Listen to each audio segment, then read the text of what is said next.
अर्जुन खिड़की के पास बैठा ट्रेन के अंधेरे डिब्बे में चुपचाप बाहर देख रहा था। रात काफी गहरी हो चुकी थी।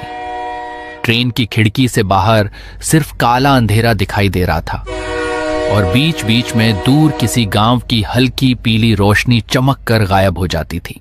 डिब्बे में बैठे ज्यादातर लोग सो चुके थे। किसी की हल्की खर्राटों की आवाज आ रही थी तो कहीं चाय वाले की आवाज कानों में गूंज रही थी। अर्जुन ने अपनी मोबाइल देखी। रात के 1:45 बज चुके थे। उसने गहरी सांस ली। कितने साल बाद दादाजी के गांव जा रहा हूँ। अरे बेटा, तुम कहाँ जा रहे हो? चाचा, मैं अपने गांव भानपुर जा रहा हूँ। बचपन में वह हर गर्मियों की छुट्टियों में वहां जाया करता था, लेकिन पढ़ाई, काम और शहर की भागदौड़ में वह गांव जैसे कहीं पीछे छूट गया था।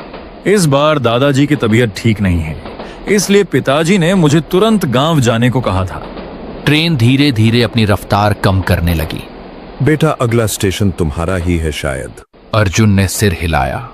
जी काका, मुझे यहीं अगले स्टेशन में उतरना है।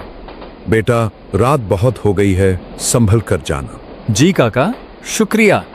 ट्रेन ने लंबी सीटी मारी और धीरे धीरे छोटे से स्टेशन पर रुक गई।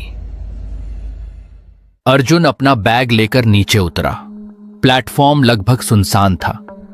कुछ टिमटिमाती लाइटें, दूर बैठे 2-3 कुत्ते और स्टेशन मास्टर के कमरे से आती हल्की रोशनी, बस इतना ही। उसने पीछे घूम के ऊपर लगी घड़ी की ओर देखा। ठीक रात के 2 बजे थे। हवा में अजीब सी ठंडक थी। स्टेशन शहर जैसा नहीं था, यहां सन्नाटा भी जैसे आवाज करता था। अर्जुन प्लेटफॉर्म से बाहर की ओर बढ़ा। उसे उम्मीद थी कि बाहर कोई ऑटो मिल जाएगा और वह सीधे दादाजी के गांव पहुंच जाएगा, लेकिन बाहर आकर उसका चेहरा उतर गया।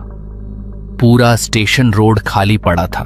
दूर दूर तक बस अंधेरा ही छाया हुआ था और दूर कहीं पेड़ों की सरसराहट और सड़क पर फैली पीली रोशनी दिखाई दे रही थी। अर्जुन ने इधर उधर देखा। स्टेशन के बाहर फैली सुनसान सड़क को देखकर उसके मन में हल्की बेचैनी होने लगी। इतनी रात हो गई पर स्टेशन पर एक भी ऑटो नहीं। अब गांव तक कैसे जाऊंगा? अर्जुन ने एक गहरी सांस ली और सड़क के किनारे खड़े होकर चारों तरफ देखने लगा। कितनी देर और इंतजार करूंगा? अंधेरे में रास्ता साफ दिखाई नहीं दे रही। जितनी देर यहां इंतजार करूंगा उतनी लेट होगी। इससे अच्छा मैं पैदल ही चला जाऊं। समय धीरे धीरे बीतने के साथ